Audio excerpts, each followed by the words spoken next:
ওং পরমাত্মনে নমঃ। শুনছেন শ্রীমদ্ ভাগবত পাঠ, একাদশ স্কন্ধ, পঞ্চম অধ্যায়, অবধূত উপাখ্যান। সুখদেব কহে পরে শুনহ রাজন, উদ্ধবের প্রতি কহে কমললোচন। ওহে মহামতি শুনো বচন আমার, এসব বচন তুমি কহিলে এবার, তাহাতে আমার মন জানিবে নিশ্চয়। ব্রহ্মা মহেশ্বর আর যত সুরচয় আমার নিকটে আসি সকলে কহিল, বৈকুণ্ঠ ধামেতে যেতে অর্থনা করিল। শুনো মহামতি, এই পৃথিবী মাঝারে দেবকার্য করিলাম অশেষ প্রকারে। ব্রহ্মার বাক্যেতে আমি যাহারও কারণ, নররূপে ধরা ধামে করিয়া আগমন। বিপ্রশাপে যদুবংশ দুগ্ধীভূত হবে, কলহ করিবে তারা পরস্পরে সবে। এই রূপে যদুবংশ হইবে নিধন। আর এক কথা তুমি করহ শ্রবণ, সাগরের জলে এই দ্বারকা নগর নিমগ্ন হইবে সপ্ত দিনেরও ভিতর। ওহে মহাভাগ শোনা বচন আমার, যখন ছাড়িব আমি বাহ্যিক আকার, অমঙ্গল আসিতরা উপনীত হবে, ভয়ানক কলি ধরা গড়া শিবে তবে। আর আমি এই ধরা ত্যাজিব যখন, না হইবে এই স্থানে তুমি হে তখন। কলিযুগে মানবের জ্ঞান বুদ্ধি যত, অনায়াসে তাহা সব হইবে গত। অতএব ওহে ভদ্র শুনো বাক্যসার, স্বজন বান্ধব সবে করি পরিহার। স্নেহপাশ সমুদয় করিয়া ছেদন, পূর্ণরূপে আমাপতি রাখো নিজ মন। সমভাবে সর্বজীবে কর দর্শন, সমভাবে সর্বস্থানে ভ্রম অনুক্ষণ। এই হে মহান বিশ্ব দর্শন হয়, ঈশ্বর শরীর ইহা হয় মায়াময়। চঞ্চল যাদের মন শুনো মহামতি, ভ্রমেই তাদের হয় দোষ গুণ গতি। এই দোষ গুণে সব ভ্রম কর্মভ্রান্তি হয়, কহিনু তোমার তত্ত্ব শুনো সদাশয়। সুখদেব কহে পরে শুনহ রাজন, একান্ত হইয়া শুনো কৃষ্ণের বচন। ভাগবত শ্রেষ্ঠ এই উদ্ধব সুমতি, ভক্তিতে যুগলপদে করিয়া প্রণতি। করজোড়ে মহামতি কহে কৃষ্ণপতি, হে যোগেশ্বর মোরে অপূর্ব ভারতী। ওহে নারায়ণ তুমি মোরে আদেশিলে, মুক্তির কারণ সব ছাড়িতে কহিলে।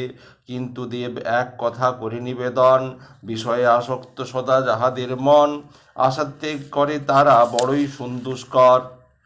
তাই ভক্তিহীন হয় মায়ামুগ্ধ নর।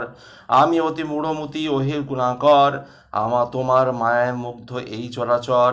তাহাতে যে পুত্র আদি কলত্র সকল, আমরা সকল করি ভাবি যে কেবল। এই মায়াকূপে হরি আছে যে মগন, তব উপদেশ এবে করিনু গ্রহণ। কিন্তু না তব পদে প্রণতি আমার, মায়াবাস হতে যাতে হই হে উদ্ধার। সেই শিক্ষা দাও মোরে দেবনারায়ণ, কৃপা করি কৃপাময় কহ সে বচন। অপূর্ব তোমার মায়া ওহে যজ্ঞেশ্বর, ব্রহ্মাদি দেবগণ মুগ্ধ নিরন্তর। সকলে মোহিত হরি তব মায়া বলে, নইনু শরণ তব চরণ কমলে। সর্বজ্ঞ মহান তুমি অনন্ত অক্ষয়, অবিনাশী অন্তর্যামী ওহে দয়াময়। জীবের পরমাগতি তুমি নারায়ণ, তোমার চরণে আমি লইনু শরণ। উদ্ধবের প্রতি তবে কহে নারায়ণ, কহিছে অপূর্ব কথা করহ শ্রবণ। পৃথিবীর লোক যত থাকিতে বাসনা, শান্তি নাহি পায় মনে না পায় সান্ত্বনা। আত্মা দ্বারা এই বিষয় হইতে আত্মাকে উদ্ধার করিব আমি কহিনু তোমাকে।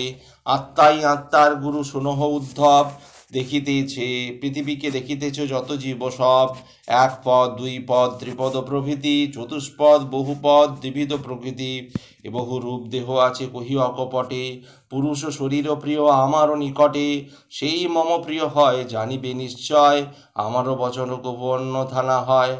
আর শুনো কহি যত অপ্রমত্ত জনে, অতি গূঢ় কোন চিহ্ন হেতু দর্শনে। আমার সন্ধান তারা করে অনুক্ষণ, পূর্ব ইতিহাস এক কহিব এখন। ত্রিপদী। সুখদেবে হর্ষে অতি কহে পরীক্ষিতপতি, শুনো রাজা অপূর্ব কথন। একদিন যদুরায় হয়ে আনন্দিত কায়, যথাস্থানে করে বিচরণ।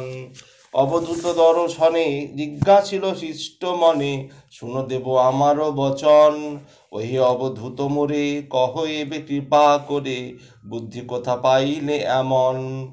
লয় পাইয়া পরম জ্ঞান হইয়াছে সুবিদ্যান, তবে কেন কহ মহাশয়, সামান্য বালক মত ভ্রমিতেছ অবিরত, এই কথা কহিবে নিশ্চয়।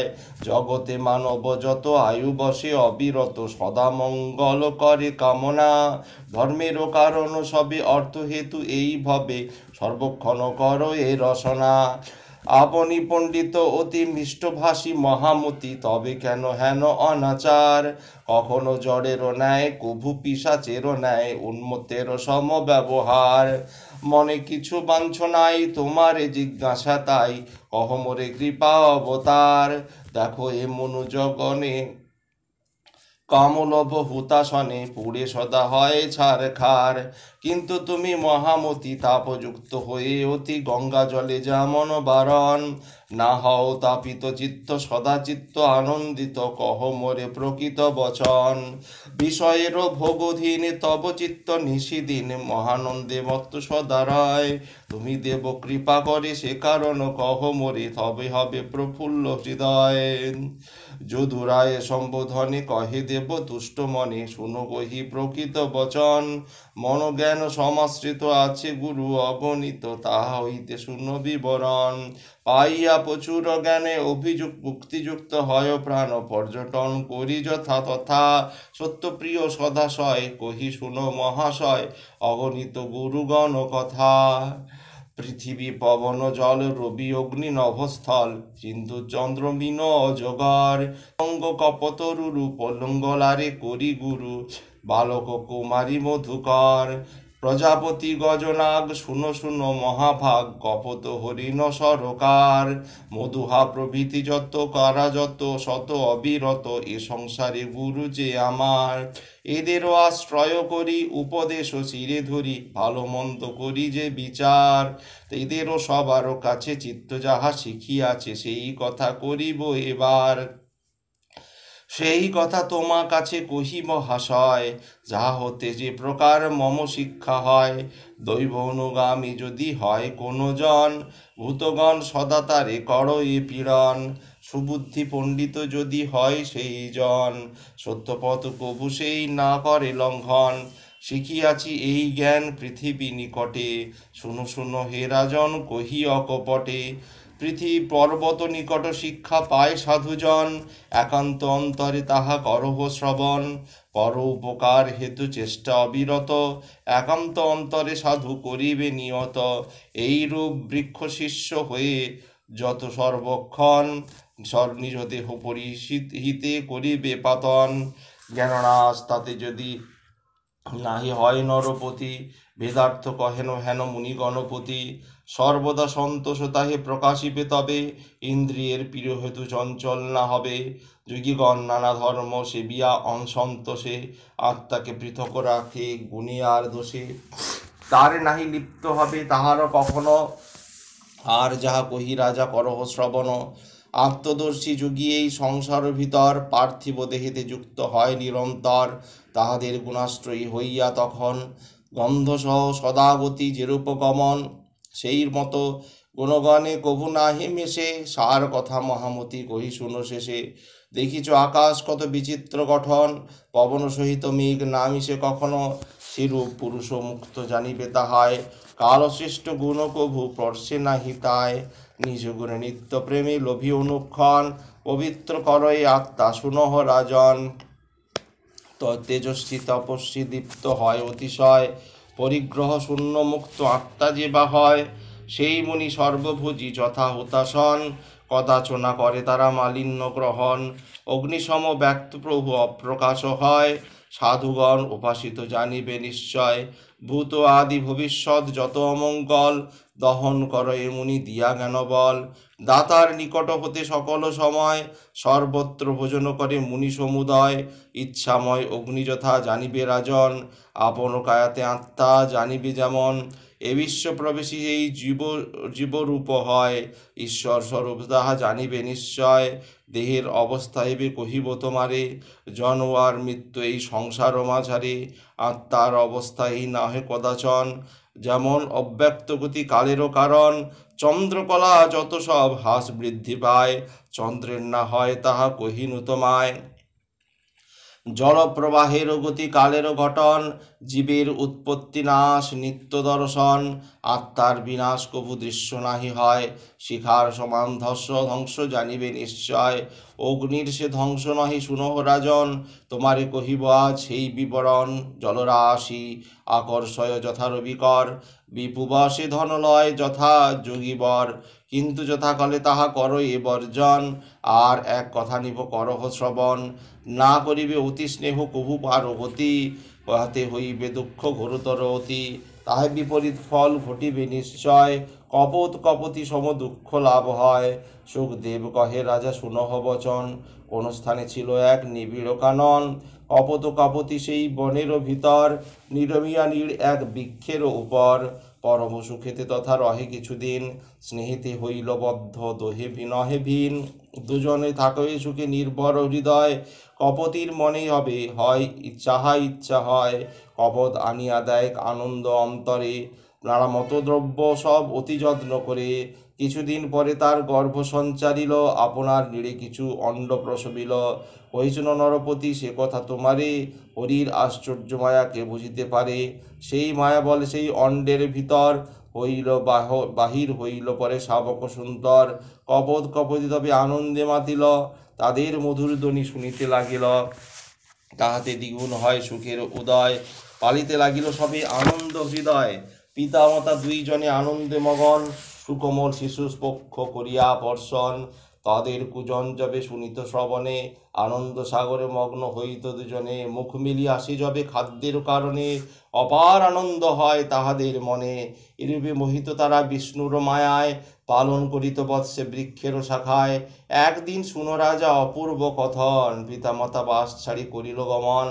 খাদ্যের কারণে দহে গমন করিল, বহুক্ষণ সেই বনে খাদ্য অন্বেষিল, এই অবসরে এক লুব্ধক তখন, বিচরণকালে নীড় করে দর্শন, জলেতে করিল বদ্ধ কপদ সন্তানে, হেনকালে দুইজন আসলো সেখানে, খাদ্যদ্রব্য সঙ্গে লয়ে নীড়েতে আসিল, আপন শাবক জালে আবদ্ধ দেখিল, তখন হইল অতি দুঃখিত অন্তর, করিল চিৎকার তারা হইয়া কাতর, পরেতে ব্যাধের সহ করিল গমন, হরির মায়ায় বদ্ধ কপতির মন, পুত্র শোকে হতবুদ্ধি হইয়া তখন, আপন নয়নে হেরি পুত্রের বন্ধন, পুত্রের দুর্দশা হেরি অস্থির হইল, কি হবে উপায় তবে চিন্তিতে লাগিল, তাহাতেই জ্ঞানহারা কপতি হইল, লুব্ধকের জালে আসি আপনি পড়িল, তাহা দর্শনে তবে কপত তখন, প্রিয়তম পুত্র পত্নী করিল বন্ধন, মহা দুঃখে মগ্ন তবে অমনি হইল, শোকাকুল হয়ে কত বিরাপ করিল, আমি অতি পাপাশয় অতীব দুর্মতি, আমাতে তাইতে আমার আজ হইল দুর্গতি, গৃহস্থ আশ্রমে তৃপ্ত নাহি হতে মন, বিদব ত্রিবর্গ সাধন গৃহে প্রবিষ্ট এখন, মোর প্রিয়তমা ভার্যা ছাড়িয়া এবার, গৃহশূন্য করি মোরে করে পরিহার, গৃহশূন্য গৃহে রাখি স্বর্গেতে গমন, এই জীবনে নবে মোর কিবা প্রয়োজন, মৃতদার মৃতপুত্র জগতে যাহার, শূন্য গৃহে কিবা ফল হইবে তাহার, অতএব মহামতি করহ দর্শন, জালে বদ্ধ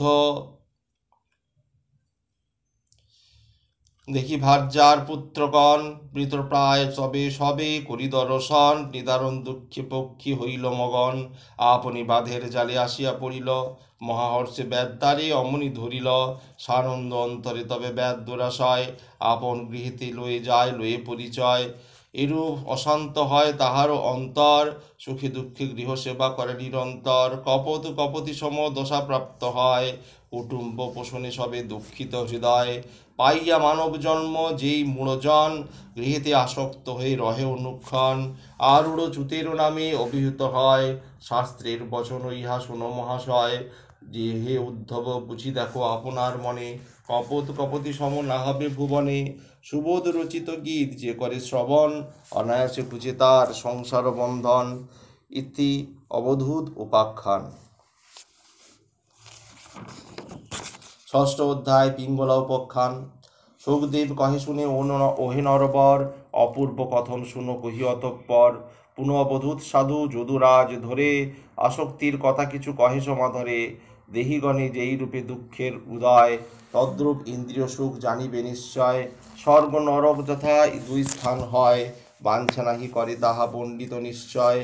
অজগর বৃত্তিধারী উদাসীন হন, তাহারা যেরূপে করে আমারে গ্রহণ আহার গ্রহণ। তোমারে কহিব সেই কথা এই ঘরে, সরস বিরস কিছু নাহি জান মানে মনে, অথবা অধিক তারা কিছু নাহি পায়, যাহা কিছু পায় ইচ্ছাক্রমে উপস্থিত গ্রাস মাত্র খায়। যদি কভু তাহাদের নামিলে ভোজন, দৈবকে তাহারা করে তখনই স্মরণ। ইহা ভাবি ধৈর্য ধরি অজগর মতো, নিরাহারে নিরুদ্যমে থাকে অবিরত, শয়ন করিয়া থাকে সদা সর্বক্ষণ। সে তত্ত্ব তোমারে কহি শুনো এখন। ইন্দ্রিয় আসক্ত সেই দেহধারী হয়, মনোবল দেহবল আছয় নিশ্চয়, করিয়া অকর্মকারী শরীর গ্রহণ। নিদ্রা শূন্য হয় স্বার্থে দৃষ্টি অনুক্ষণ, স্তিমিত প্রবাহ শান্ত সাগরের মত, গম্ভীর অনন্ত প্রায় মুনিগণ যত। জলপূর্ণ স্রোতস্বতী বর্ষাতে যেমন, মহাবেগে সাগরেতে করয়ে গমন, তথাপিও স্থিরতর থাকে সাগর, কদাচনা হয় এই অতীব দুস্তর। সেই মতো কৃপাপর হয় মুনিগণ, কামলুব্ধ হয়ে মুগ্ধ না হয় কখনো। অজিত ইন্দ্রিয় তারা সুনগুণমণি, মুগ্ধ সদা হয় তারা পাইয়া রমণী। অনল পতঙ্গে যথা লোভেতে পতন, সেই রূপ করে এরা নরকে গমন। বস্ত্র অলঙ্কার আবৃত মায়াতে রচিত, পাইয়া কামিনী কুল হয় বিমোহিত।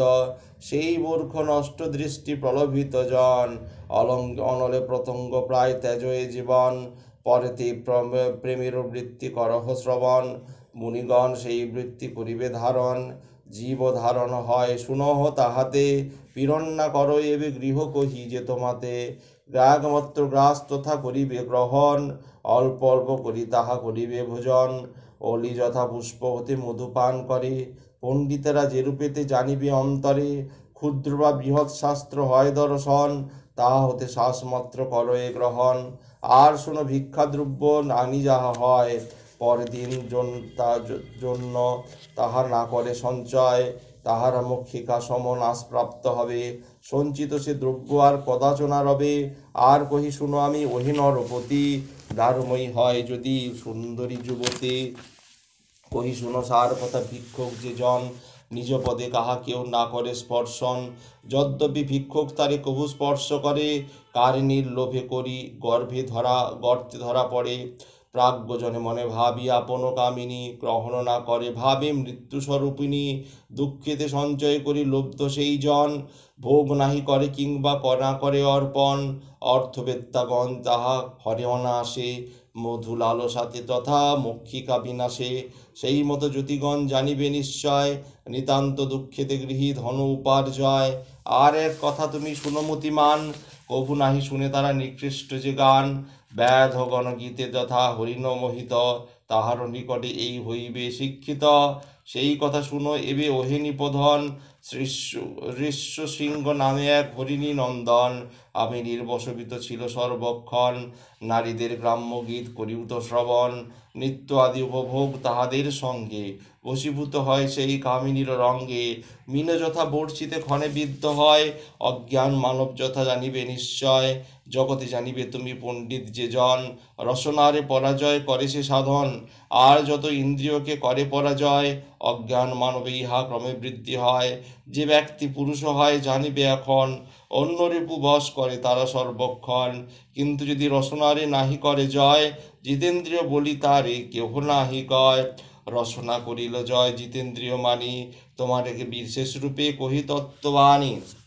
অপর আসক্তি কথা শুনো নরপতি, বিদেহ নহরের অঘে বিঙ্গলা যুবতী। বেশ্যাকুলে জন্ম তার বেশ্যা ধর্মে মন, তাহা হতে কিছু শিক্ষা শুনহ রাজন। তাহার বৃত্তান্ত কিছু কহিব এখন, লইতে সংকেত স্থানে নগরে আপন।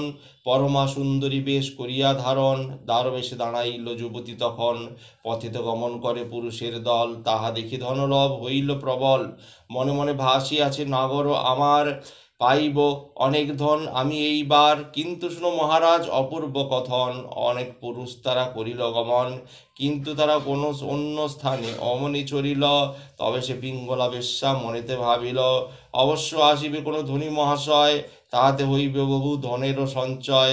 এইরূপ মনে মনে অনেক ভাবিল, মনোহর বেশে তথা দাঁড়িয়ে রহিল। এই রূপে নিশাকাল গত প্রায় হয়, ধনরূপে মুখ হয় শুষ্ক অতিশয়। পিঙ্গলা পরেতে যাহা করিল তখন, সেই কথা কহি শুনো হে মহাজন, যাহাতে আমার পাশ হইবে ছেদন। পিঙ্গলার অনুতাপ অপূর্ব কথন। পিঙ্গলা কহিল পরে শুনহ রাজন, বিবেক বিহীনা আমি অতি মূঢ়জন, আমি অতি মন্দমতি, তাই নিরন্তর অভিলাষ করি মনে অসৎ নাগর। মম সম অভাগিনী কে আছে মত, তুচ্ছকান্ত হতে চাহি ঘৃণিত রমণ। ওই জন্য জঘন্য কর্মে মত্ত মনোরয়, সুখদাতা ধনদাতা নিত্য সুখময়, যাহা ছাড়ি বৃথা আশা শোকেরও স্মরণ। দুঃখ ভয় মনস্তাপ যুক্ত যে রমন, তাহা ভেজ বুঝি অবরত ভুল্ল অন্তরে। এই জন্য বৃত্তি এ বৃত্তি সব লোকে নিন্দা করে, এই বৃত্তি অনুক্ষণ করিয়া চালন। আত্মাকে তাপিত আমি করি সর্বক্ষণ, অর্থ লোভে বুঝি আমি লম্পট যে হয়, অনুসহ্য হয় সেই নরদুরাশয়। তাহতে আশা করি রুতি আর ধন, অস্থি মাংসে এই দেহ রয়েছে ঘটন। ত্বক রোম নখ ছায়া তাহা যে আবৃত, অনিত্য যে দেহ নব দ্বারেতে রচিত। সেই দেহ গৃহমল মূত্রে পূর্ণ হয়, তাহে ভোগ করি আমি আনন্দ হৃদয়। আমি হীনমতি এই বিদেহ নগরে, নিতান্ত অসতি আমি জেনেছি অন্তরে। কেননা যে পরমাত্মা পরম কারণে, কাম ইচ্ছা কেন নাহি করে যার সরে। সকলের বন্ধু তুমি সর্ব আত্মাময়, আপনা হইতে তারে করিয়া যে ক্রয়। লক্ষ্মী সমতার সহ বিহারও করিব, আর হেন মন্দ কর্মে মত্ত না হইব। যখন আমার মনে এরূপ উদয়, তখন অন্তরে আমি জানি নিশ্চয়, সেই সর্বসার হরি দেবনারায়ণ আমারে করিল কৃপা জানিনু এখন। আমি অতি মন্দভাগ্য জগৎ ভিতরে, তাই তো এ দুঃখ হেন উদয় অন্তরে।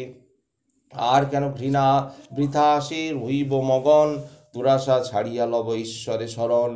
ঈশ্বরের প্রতি ভক্তি সতত করিব, নারায়ণে মনে ভাবি যা কিছু পাইব, তাহাতে হইব মম জীবন ধারণ। সতত করিয়া সেই হরিরে শরণ, আত্মময় আত্মাসহ করিব বিহার। সংসার কুপতে আত্মা মগ্ন অনিবার, বিষয় বিষয়ে আসে মন্থ দুনয়ন। কুচিন্তা ভীষণ সর্প গ্রাসিছে এখন, হরিবিনার কে বা পরিত্রাণ করে। অতএব যদুবর শুনো তৎপরে, হেরিবে নয়নে তুমি সংসার যখন। কালো সর্পে গ্রাস যেন করে অনুক্ষণ, ঐহিক সুখেতে তবে বিরত হইবে। নিজেই আপন তত্ত্ব আপনি বুঝিবে। তদন্তর শুনরায় পিঙ্গলা যুবতী, এইরূপে মনে মনে করিয়া যুগতি। নগরের আশা তথা আর না করিল, মনেরে প্রবোধ দিয়া গৃহেতে চলিল। মানবের আশা নানা দুঃখেরও কারণ, আশার ত্যাগে বহু দুঃখ শুনহ রাজন। নগরের আশা ছাড়ি পিঙ্গলা যুবতী, শয্যা পরে নিদ্রা যায় সুখ বেশে অতি। পিঙ্গলার কথা মতে অনুতাপ বিনা, হবু নাহি জীব বুদ্ধি আসক্তি বিহীনা। অতএব হে উদ্ধব সুরমতিমান, আসক্তি বিহীন তবে করিবে পয়ান। সুবোধ রচিত কথা যে করে শ্রবণ, অনায়াসে হয় তার গোলকে গমন।